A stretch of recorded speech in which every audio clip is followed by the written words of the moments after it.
मंगलवार को पहली पाली में बालू का मुद्दा छाया रहा। बजट सत्र में शायद पहली बार ये होगा कि बाबूलाल मरांडी कुछ बोलना चाहे और जब वह बोले तो उसके बाद मुख्यमंत्री का एक जवाब भी आया। खुद बाबूलाल जी से बातचीत करेंगे। बाबूलाल जी, आज बालू के मुद्दे पे आपने एक सवाल भी किया, मुख्यमंत्री से जवाब भी मांगा। ये पहली दफ़ा था शायद बजट सत्र में जब आप कुछ बोल रहे थे। नहीं, मैंने कुछ ऐसा नहीं है, लेकिन जो समस्या थी जिसको लेकर के प्रश्नकाल में भी विषय उठा था और हमारी पार्टी के विधायक ने विषय को उठाया था और बालू को लेकर के हमें लगता है पिछले सप्ताह भी मुद्दा उठा था, वो भी प्रश्नकाल में उठा था। उस दिन भी हमने खड़े होकर के मंत्री जी से 2 सवाल किए थे। वो भी हमने सिंपल सवाल किया था, लेकिन उन्होंने उत्तर नहीं दे पाए उस दिन।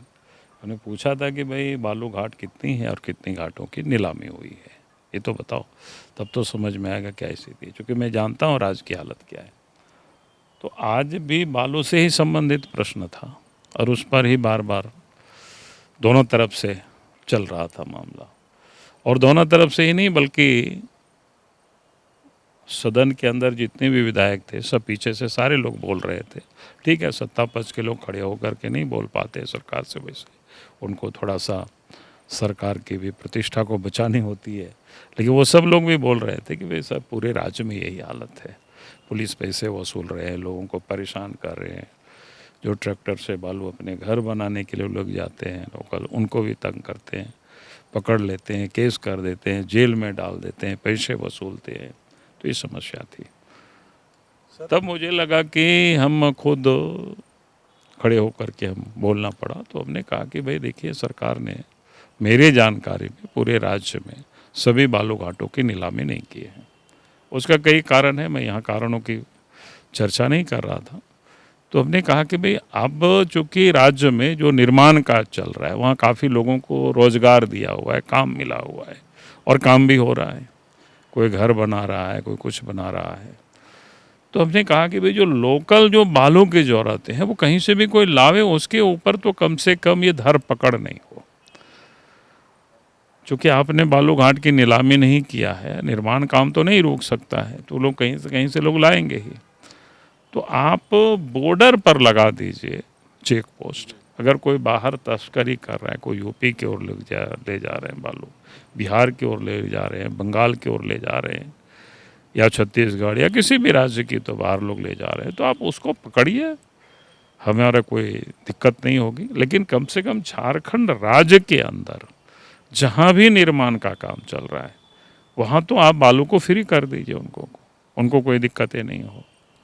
सरकार की तरफ से पहले तो मुख्यमंत्री ने उस पर कोई उत्तर नहीं दिया। सरकार के मंत्री ने भी गोलमोल जो पहले से पढ़ रहे थे उसी बात को उन्होंने पढ़ा।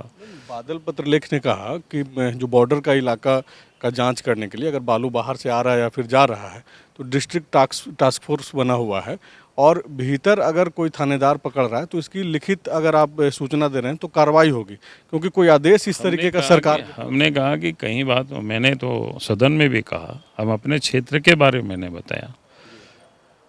वहाँ सकरी नदी के किनारे गाँव के पास सरकार ने एक डंप लगा रखा है।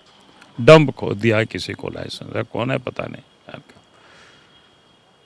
और रात में वहीं सकरी नदी से बालू उठा करके बिहार की ओर जाता है ट्रक से। इसकी वहाँ के लोगों ने शिकायत किया, थाना में जाकर के लोगों ने लिखित शिकायत किया। तो जो लोग बालू उठा रहे थे उन लोगों के ऊपर केस करने और पकड़ने के बदले जिन लोगों ने कंप्लेन किया था उन्हीं लड़कों के ऊपर केस कर दिया, यही लोग बालू चोरी करते। अब वो लोग घूम रहे बेचारा। तो ये तो पुलिस महकमा कर रही है।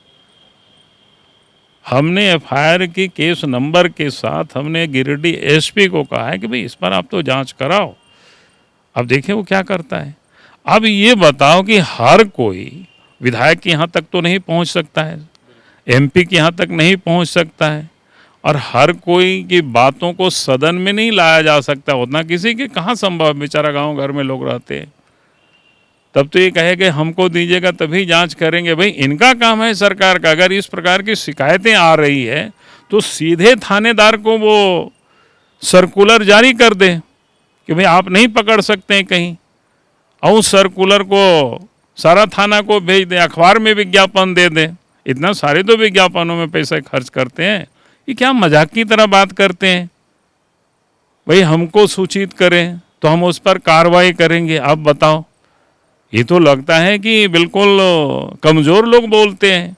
मंत्री बोलेगा कि हमको सूचित करें, अजीब बात है।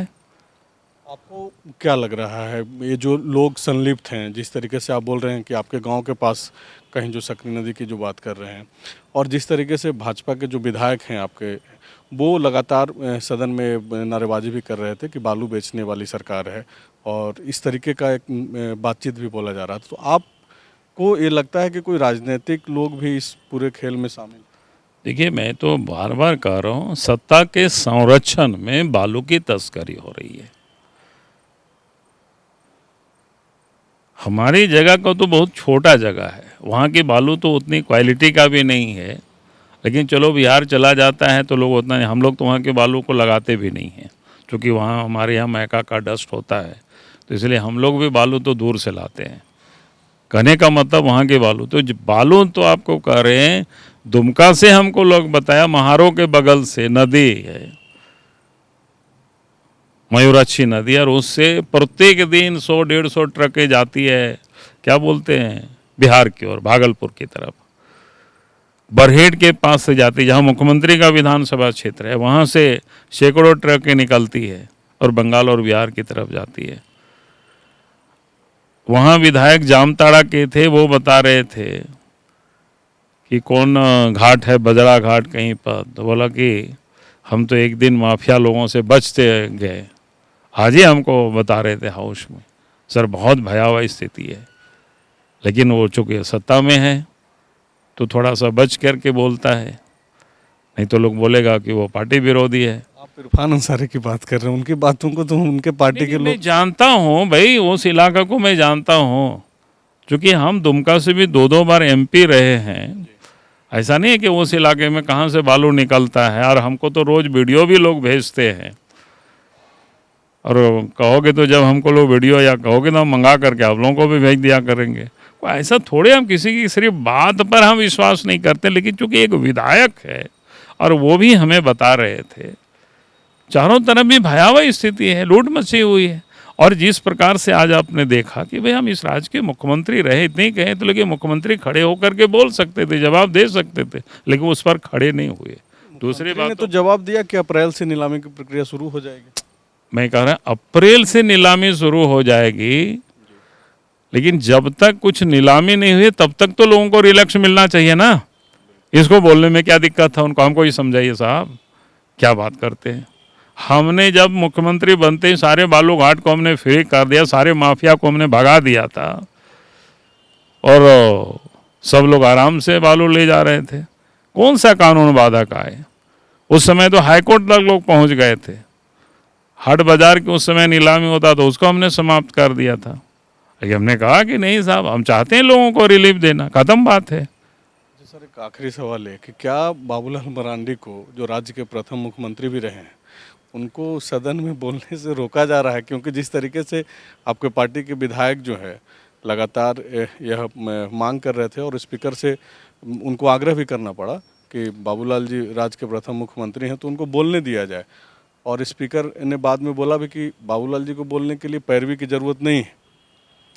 देखिए, मैं तो नहीं कह सकता हूँ कि, चूँकि मैंने वहाँ भी कहा था, उसमें सदन में भी मैंने कहा था कि हमारे विधायकों ने इसलिए कहा कि चूँकि जिस वक्त हाउस को वो थोड़ी देर के लिए स्थगित कर रहे थे, तो हमने उस समय 2-3 बार हाथ उठाए थे, जो स्वाभाविक है। जब उस समय उन्होंने बोलने का मौका नहीं दिया, चूँकि उसी समय विषय हो रहा था, और उसके बाद अध्यक्ष जी चले गए चैम्बर की ओर, तो स्वाभाविक है विधायकों को नाराज़ होना कि भाई, और बाद में आने के बाद कह रहे हैं कि नहीं अभी शून्यकाल चलाएंगे, तब फिर यहाँ का ये सब, तब फिर नियम पढ़ाने लग गए, तो स्वाभाविक है विधायकों की नाराज़गी होना। तब मैंने उठ करके कहा कि भाई, तो उन्होंने फिर सफाई दिया कि नहीं हमने देख नहीं पाए।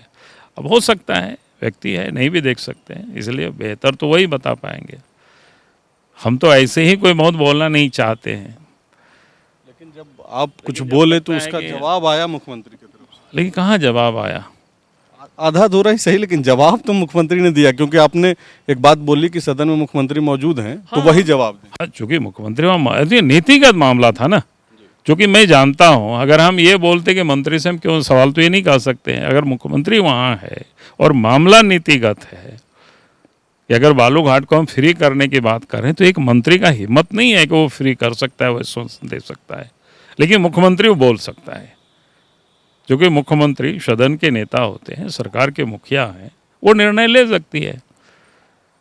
हम अगर किसी विधायक मंत्री को बोलते कि नहीं नहीं आपको बताना पड़ेगा ये आप क्या करोगे, या आप कर सकते हो, तो बोलेंगे आप तो जानते हैं सर हम नहीं कर सकते, क्योंकि मुख्यमंत्री की ये सब अधिकार है। लेकिन मुख्यमंत्री को ये पूरा अधिकार है, पूरा शक्ति है। तो हमने तो बोला ना कि हम जब मुख्यमंत्री थे तो हमने बालू घाट को एक निर्णय में सबको फ्री कर दिया, तो हम जानते हैं इस समय क्या दिक्कत है। तो कम से कम नीलाम होने तक भी ये फ्री की घोषणा कर देता कि भाई कोई दिक्कतें नहीं होगी, क्योंकि मैं जानता हूँ नीलाम होने के बाद भी क्या क्या समस्या आने वाली है। फिर फॉरेस्ट क्लियरेंस आएगी, इन्वायरमेंट क्लियरेंस लेंगे, तो इतना करते करते इस साल भी बीत जाएगा, मैं आपको बता रहा हूँ। शुक्रिया सर बातचीत करने के लिए। बाबूलाल मरांडी थे जो कि कह रहे थे कि जब तक कि नीलामी प्रक्रिया पूरी नहीं कर ली जाती है तब तक जो है सरकार को फ्री कर देना चाहिए। शुक्रिया। TheFollowUp.in. Like, share, and subscribe. www.thefollowup.in